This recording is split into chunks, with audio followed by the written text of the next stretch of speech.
দিদিকে অত্যন্ত ধন্যবাদ যে আজকে আপনাদের মাঝখানে এত কম বয়সে এত কম সময় আসার একটি সুযোগ দিয়েছে।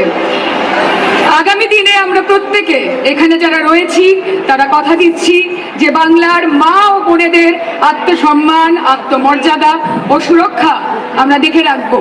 আমরা কথা দিচ্ছি যে বাংলার সার্বিক উন্নয়নের কথা মাথায় রেখে আমরা এগিয়ে যাব। বাংলার শান্তি, বাংলার সম্প্রীতি আমরা বজায় রাখবো।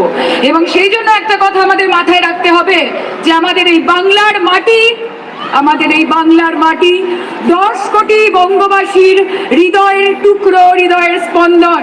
শুধু ভোটের আগে সে কারুর পাখির চোখ হয়ে উঠতে পারে না।